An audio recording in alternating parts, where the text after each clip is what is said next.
Welcome, everyone. Today we're doing a deep dive into a company that's, well, certainly been making some serious waves in industrial automation, Cyngn Inc. We've pulled together quite a bit of material articles, some research, our notes to really unpack their tech, which seems cutting edge, their market position, and maybe most critically, the financial tightrope they seem to be walking. Yeah, it's a really interesting mix, isn't it? It really is. This isn't just any company. It feels like a fascinating case study. You've got this high-stakes situation. Right. On one side, immense technological promise, some big names involved, and that recent buzz, the stock surge. Oh, yeah, that was huge. But then on the other side, you have these, well, pretty significant financial hurdles. Looks like it could make or break them. Definitely. So our mission today is to really dig into what matters here, pull out the key insights so you can be fully informed about this intriguing, let's say, high-risk, high-reward situation. Sound good? Let's do it. Okay, let's start with that big news. The incredible attention Cyngn got recently, that collaboration announcement with Nvidia. I mean, we saw the stock jump, over 500% in one day. That's wild. Absolutely wild, yeah. But, okay, beyond that crazy headline, what's the real substance here? What is this partnership actually about? Is it a total game changer or, more of a strategic nod? Yeah, that's the key question, right? And what's fascinating is digging into the true nature of it. It seems it's primarily about technology adoption and co-marketing. Okay. So think of it less like a traditional joint venture, shared money, shared risks. Right, not like they're pooling resources necessarily. Exactly. It's more like Cyngn is leveraging Nvidia's foundational Isaac Robotics platform, really using their tech for their autonomous vehicles. Gotcha. And then in return, Nvidia gets to showcase Cyngn, use them as a prime case study, basically showing off how powerful their own platform is in, real-world industrial settings. Okay. So it's mutually beneficial, but maybe not a deep financial tie-up? Precisely. And it's important to stress, there's no public info indicating a direct investment from Nvidia. Nothing about an exclusive deal either. Which, raises that important question for anyone watching Cyngn. Is there a height deflation risk? What happens if a sort of deeper financial or exclusive relationship doesn't actually happen down the road? That makes perfect sense. So, okay, with that context, how deeply integrated is the NVIDIA tech into Cyngn's DriveMod system? Is it just like plugging in a component, or is it way more fundamental, something that really defines what Cyngn can do? Oh, it's definitely fundamental. The DriveMod software is deeply intertwined with the NVIDIA Isaac platform on multiple levels, really. Okay. So first, they use NVIDIA Isaac Sim. That's for high-fidelity virtual testing, creating what they call digital twins. The virtual replica. Exactly. Highly accurate virtual models of their vehicles, the forklifts, the tuggers, and also the environments they work in. This lets them run just tons and tons of test simulation. Without crashing real forklifts. Right. Without the huge cost or time of real-world trials. It massively speeds up development, helps them refine the AI. Makes sense. Then, on the actual vehicles, they use the NVIDIA Jetson Edge AI platform. That's the brain. Processing just massive amounts of sensor data in real time. Perception, navigation, all happening right there. Okay, so the hardware doing the thinking on the machine itself. Yep, and beyond that, they're using NVIDIA's CUA accelerated software libraries. Things like Tensorot that basically supercharges their AI for super fast decision-making. Right. Then NCCL, which helps them train their AI models really efficiently on huge data sets. And QBLOS and QFilter, those are crucial for optimizing precise mapping and localization. We're talking processing millions of LiDAR data points every second. Wow. Okay, so it's not just using the platform. It's really leveraging all these advanced tools for speed, accuracy. Exactly. Scalability, speed, precision. It gives them a serious technical edge in a really complex field like industrial autonomy. So, okay, if it's not about direct NVIDIA money, what does this deep technical link and just the association mean for Cyngn strategically? What's the real value of having NVIDIA's stamp of approval, so to speak? Well, connecting it to the bigger picture, the main value is that powerful third-party validation. I mean, for a company like Cyngn, relatively small, still pre-revenue being publicly endorsed, showcased by a giant like NVIDIA, especially in AI, that lends huge credibility. Right. It takes some of the risk perception away for customers, maybe investors, too. Absolutely. It significantly de-risks the technology in their eyes. Yeah. And NVIDIA actually calling Cyngn a pioneer and leader, that was, like you said, the direct trigger for that massive stock surge. Yeah. But There's always a but, right? Always. It creates a dependency risk, too. If Nvidia shifts its strategy with the Isaac platform or their focus changes, that could really impact Cyngn. True. They're tied to Nvidia's roadmap to some extent. And importantly, remember that non-exclusivity. Nvidia can, and likely does, work with Cyngn's competitors. That's a key thing to keep in mind in this space. Okay, so the Nvidia validation, clearly a powerful asset, de-risks the tech for the market. Got it. Right. But validation is one thing, actually building a business is another. Right. Let's shift focus now. What is Cyngn actually selling? How are they planning to turn this cool tech into, actual revenue? Because this is where it gets really interesting for me. They're not selling the vehicles themselves, right? It's about autonomy for existing fleets. I wasn't thinking forklifts when I first heard autonomous vehicles. How does this retrofit ecosystem work? Absolutely, and that's a crucial differentiator. Their core product isn't a shiny new robot off the line. Okay. It's the DriveMod kit. Think of it as a package hardware and software that's vehicle agnostic. It's designed to retrofit the industrial vehicles companies already own. Forklifts, tuggers, turning human-operated machines into self-driving ones. Vehicle agnostic. So it could potentially work on different brands, different types of machines? That's the idea. And this approach, it's capital light for the customer. That's key. Right, because they don't have to scrap their whole existing fleet. Exactly. Avoids that massive capital expenditure. Then, complementing the kit is their subscription software, the Enterprise Autonomy Suite, or EAS. Okay, the recurring revenue part? Yep, that includes Cyngn Insight, that's the customer dashboard, real-time fleet management, analytics, seeing how things are running, and Cyngn Evolve, that's their internal toolkit. It uses the real-world data coming back from all the deployed vehicles to continuously train and improve the AI models so the system gets smarter over time. That retrofit model being capital light for the customer, that sounds really smart. Makes a lot of sense. Yeah. So with that kind of pitch, who are they actually getting on board? You mentioned some big names on their customer list. What kind of real traction are we seeing? Is it just pilots or more? Well, they're targeting those big industrial sectors, right? Yeah. Manufacturing, consumer packaged goods, logistics, even defense. Places with big labor shortage issues, safety concerns. The usual suspects for automation. Exactly. And they have secured initial deployments with some major players. John Deere, for instance, at their facility in Dubuque. Rivian at their plant in Normal. And production deployment, they called it, with Coates in Tennessee. Okay, production sounds more significant than just a trial. Potentially, yeah. Yeah. And maybe, most notably, Arauco, they're a big global wood products company.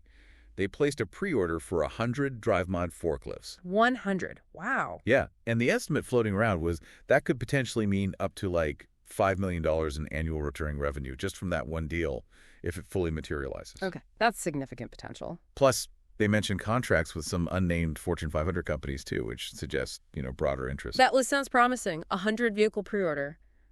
Fortune 500s. But, okay, here's the disconnect for me. Why is the actual reported revenue still so incredibly low? Like $47,200 in Q1 2025.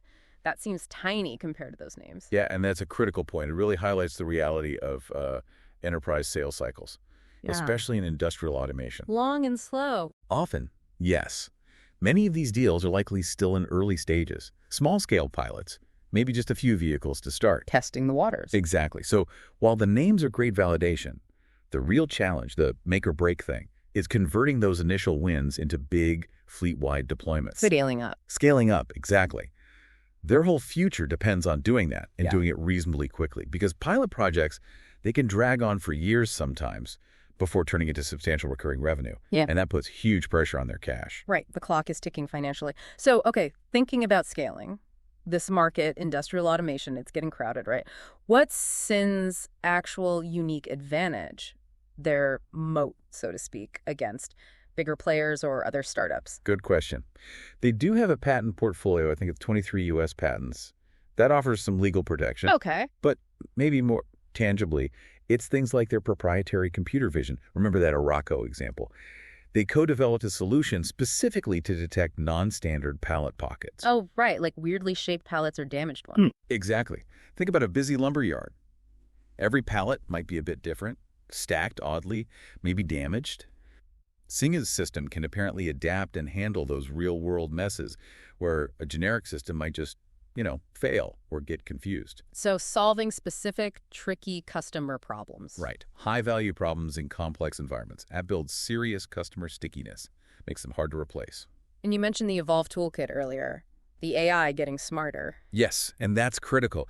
That Cyngn Evolve toolkit creates this powerful data-driven improvement loop. It's a network effect, almost. Oh, so? Well, the more vehicles they deploy, the more real-world data the system gathers.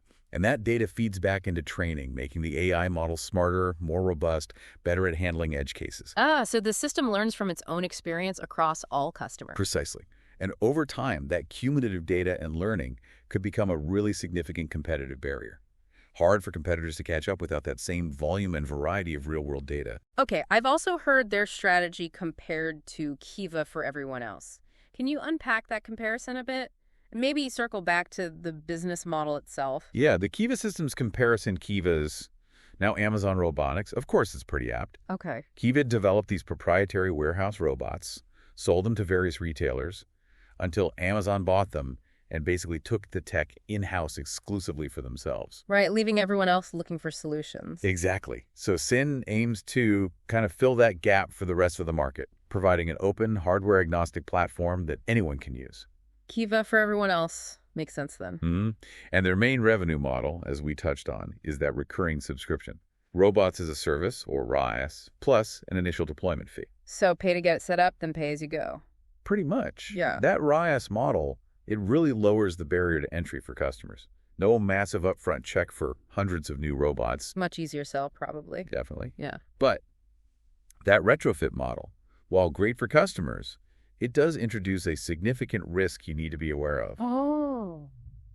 What's that? Cyngn doesn't control the original vehicle's design. The underlying forklift or tugger. That includes critical systems, brakes, steering. They're building on top of someone else's hardware foundation. Exactly. So they're intrinsically tied to the performance and, crucially, the safety of that base vehicle. Imagine a high-profile safety incident. Yeah. Even if the fault is purely mechanical, like the brakes on the original forklift failed, and had nothing to do with Cyngn's autonomy software. The headlines would still scream self-driving forklift accident. Precisely. It could severely damage their reputation in the public eye with customers, regardless of where the technical blame actually lies. It's a key operational risk to watch. Okay, that's a really important point. So we've got this amazing tech, promising customers, a compelling business model, but let's pivot to the elephant in the room. The financials. Right. Because despite all the good stuff, the company's financial picture looks, well, to put it mildly, precarious. Yeah, precarious is a fair word. Cyngn has a history of pretty significant net losses. Yeah. And a consistently high cash burn rate. Burning through money quickly. Very quickly, which has led to this clear pattern of serial shareholder dilution. They keep having to sell more stock to raise cash. Right. I saw those offerings. Yep. There was a $15 million registered direct offering in June 2025, conveniently timed right around that Nvidia news boost. That followed $33 million in offerings back in December 2024 and another $3.5 million in November 2024. Wow. That's a lot of raising in a short period. It is. And the stated use of funds is always pretty vague. General corporate purposes and working capital, which basically translates to... covering the losses, keeping the lights on. Essentially, yeah. Covering day-to-day operational losses. It's kind of the hallmark of an early-stage company that just hasn't hit self-sustaining revenue yet. And maybe the most alarming part, they've actually issued a going concern warning, haven't they? That phrase sounds serious. What does that actually imply for you, the potential investor? Yeah. It is very serious. And yeah, it raises a really important, sobering question. In their SEC filing from August 2024, management themselves explicitly stated there's substantial doubt about the company's ability to continue as a going concern for the next 12 months. Wow. The company itself saying we might not be around in a year. That's basically what it means. It's a severe warning flag indicating significant financial instability, a very tight runway.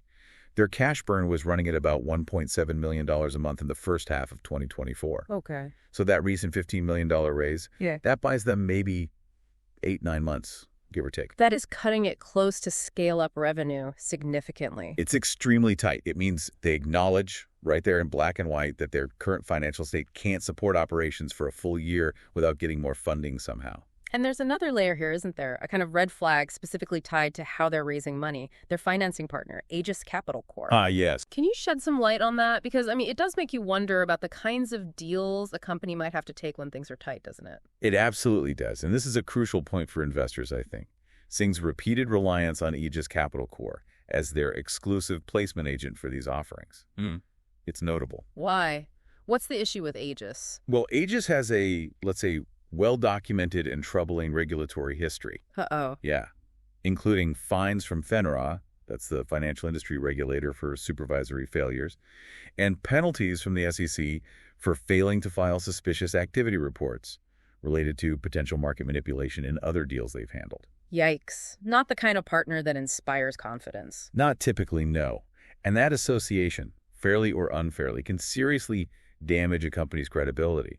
It can deter more conservative, long-term institutional investors. Locking them out of potentially better financing options down the road? Potentially, yeah. It could trap Cyngn in a cycle of needing cash, but only being able to get it through these higher-cost, highly dilutive deals via Aegis. And wasn't there also an issue with NASDAQ listing? A reverse split? Yes, good point. They also face being delisted from NASDAQ. To regain compliance, they had to execute a 1-for-150 reverse stock split back in February 2025. 1 for 150. That's huge. It's massive. And while sometimes a reverse split is necessary just to stay listed, one of that magnitude, it often signals significant distress. The market generally views them negatively because it doesn't fix the underlying business problems and often just leads to more selling pressure. So, okay. Let's try to pull this all together. We have this company, Cyngn, genuinely cutting-edge tech, big promises, operating in a market that's clearly growing fast. Right. But simultaneously facing these really significant, almost glaring financial challenges and some concerning associations. Yep. It's unique-ish. So for anyone looking at this, let's really weigh the arguments. What's the optimistic view? What's the bull case for Cyngn? Okay, the bull case. It definitely starts with the market itself. This addressable market for autonomous industrial vehicles, it's massive. Projections are like $40 billion by 2030. Huge potential. Huge. And it's driven by real needs. Those acute labor shortages we talked about, the constant pressure for more efficiency, better safety in warehouses, factories, logistics hubs. Problems Cyngn directly addresses. Exactly. Imagine you're running a huge logistics center. You can't find reliable human drivers for your tuggers. Turnover is high, costs are rising. Cyngn offers a direct, scalable tech solution to a very real, very painful business problem. Okay. Then there's their model. That capital-light retrofit approach is genuinely different. It's a powerful sales pitch. Automate the assets you already have. Easier adoption, like we said. Right. And it's validated not just by the tech, but by those blue-chip customer names, John Deere, Rivian, Arauco, and, of course, that invaluable Nvidia endorsement. Credibility markers. Big ones. Plus, they seem to show a clear return on investment. They talk about their DriveMod tugger having less than a 2-year payback period. There was a case study showing a 4-fold efficiency increase. That's compelling data for potential customers. So the argument is the tech works and saves money. That's the core argument. And proponents would say, look, their current valuation as a microcap stock, it just doesn't reflect that long-term potential. If just one big contract, like that Arauco pre-order, fully ramps up that potential $5 million ARR from just one customer. That would totally change the financial picture. It could significantly impact their valuation, yeah.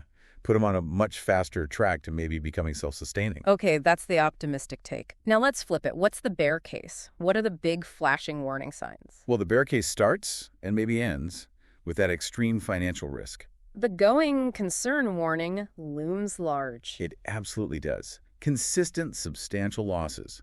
That high, unsustainable cash burn rate. And management themselves saying there's substantial doubt about continuing, that's huge. Can't ignore that. Then there's the financing issue. That repeated reliance on Aegis Capital for these highly dilutive offerings. It raises serious governance questions. Does it signal desperation or just poor options? It's hard to say from the outside, but either way, it's likely to keep deterring those bigger, more conservative institutional investors. Limits their access to potentially better, cheaper capital. Makes sense. And the current valuation. You have to ask how much of it is still riding on that Nvidia halo effect. The hype. The hype, which might not be sustainable if a deeper, maybe financial partnership doesn't actually materialize. So if the Nvidia story fades, does the stock price follow? Potentially. And despite those big customer names, the reality check is they are still largely pre-commercial. Revenue is negligible. That makes it very much a story stock. Meaning it's driven by narrative more than numbers right now. Exactly. Highly vulnerable to shifts in market sentiment, any perceived delays, any setbacks, and finally, don't forget the competition. Right, it's not an empty field. Not at all.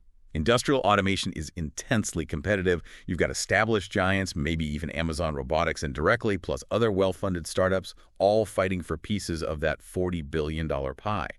So the critical question is, can Cyngn grab enough market share fast enough to escape its financial problems? It's a real race. Okay, so this deep dive into Cyngn Inc., it really paints a picture of almost like a venture capital investment, but playing out in the public markets. That's a good way to put it, yeah. You've got genuinely innovative tech, clear market potential, and it is significantly de-risked to some extent by those collaborations and the early customer traction. Those are real positives. However, that potential is fundamentally overshadowed right now by extreme financial fragility. Yeah. The whole investment thesis feels like a race against time. Can Cyngn convert those promising pilots into scalable recurring revenue fast enough? Can they reach self-sustaining operations before the cash runs out or before they dilute the stock into oblivion? It's a knife's edge. It really is. And that Aegis Capital Association, it just hangs there as a serious governance concern. It's likely going to keep challenging their ability to attract that high-quality, long-term institutional money they probably need. So for those of you watching Cyngn, really think about it. What does it truly mean to invest in a company that explicitly tells you there's substantial doubt about its ability to continue as a going concern? Yeah. It's a question worth really mulling over, weighing that incredible potential against some very, very real risks. Absolutely. And for anyone actively tracking Cyngn, we'd recommend keeping a very close eye on key performance indicators. Vigilantly monitor them. What should they be looking for specifically? Look for clear announcements. News about converting those initial deployment pilots into large fleet-wide contracts. Especially watch for expansion announcements, more vehicles being deployed with existing customers like John Deere or Arauco. That's proof of scaling. Actual orders, not just pilots. Actual scaling orders. Watch for significant, consistent revenue growth quarter over quarter. And any tangible improvement in gross margins. Are they actually making money on each deployment? Right. Profitability path. Exactly. Yep. Track that cash burn rate like a hawk. Any material reduction would be a huge positive sign. And, critically, pay close attention to the source and terms of any future capital raises. Who's whipping the money and on what terms? Precisely. A strategic move away from Aegis Capital, for instance, securing funding from more reputable institutional sources. That would be a major positive signal. It would suggest they're gaining credibility and access to better capital. Okay, lots to watch for. This has been a really, really insightful deep dive into Cyngn Inc. Thanks for walking us through all that. My pleasure. It's a complex one. It definitely is. We hope this analysis helps all of you out there navigate the complexities of this very high-stakes situation. And if you found this deep dive into Cyngn's complexities valuable, please do remember to subscribe, maybe like this episode, and definitely activate those notifications so you don't miss our next exploration.